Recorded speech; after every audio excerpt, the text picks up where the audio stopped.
ଯେମିତି କାର୍ଯ୍ୟ କରିବ ସେମିତି ଫଳ ପାଇବ। ମୁଁ କାହା ଭାଗ୍ୟ ତିଆରି କରେ ନାହିଁ, ମଣିଷ ନିଜ ଭାଗ୍ୟ ନିଜେ ହିଁ ତିଆରି କରିଥାଏ। ତୁମେ ଆଜି ଯାହା କରୁଛ ଏହାର ଫଳ ତୁମେ ନିଶ୍ଚୟ କାଲି ପ୍ରାପ୍ତ ହେବ, ଏଥିରେ ତିଳେ ମାତ୍ର ସନ୍ଦେହ ନାହିଁ।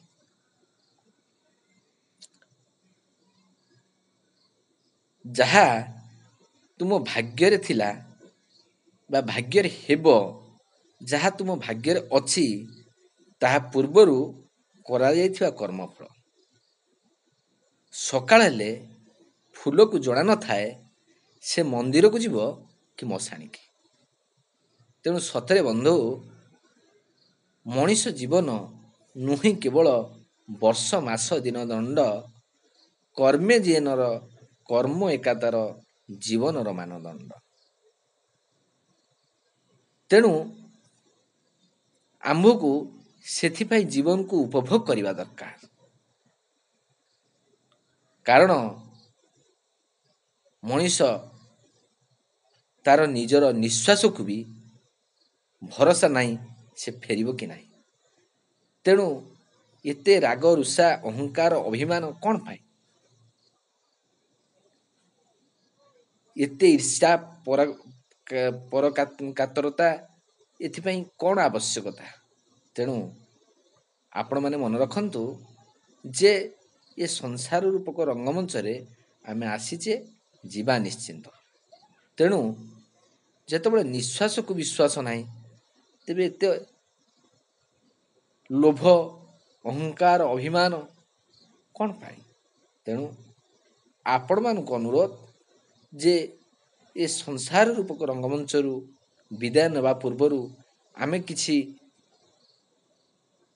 ଏଠୁ କରିକିରି ସୁକର୍ମ କରିକିରି ଯିବା ଭଲ, ଯାହାଫଳରେ ଏ ମଣିଷ ଯେ ଦିନେ ନା ଦିନେ ଜାଣିବ ବା ଏ ସଂସାର ଏ ମଣିଷକୁ ମନେ ରଖିବ ତାର କାର୍ଯ୍ୟ ଏବଂ କର୍ମ ଫଳକୁ।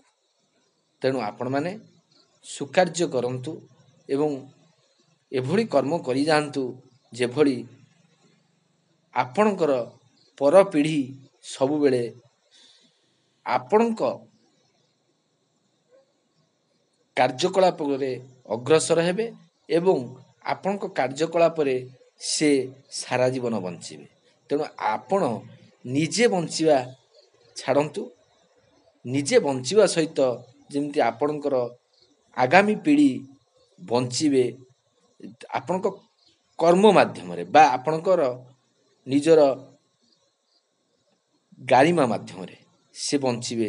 ଯେମିତି ସମସ୍ତେ କହିବେ ରେ ତୋ ବାପା ଜେଜେ ଥିଲେ ମହାନ ଥିଲେ, ଆଉ ତୁ ସେଇଭଳି ହବୁ ତ, ତେଣୁ ହେଇ ଚାଲ। ତେଣୁ ସମସ୍ତେ ସେଇଭଳି କଥା ଆପଣମାନଙ୍କୁ ଯେମିତି ପରାମର୍ଶ ଦେବେ।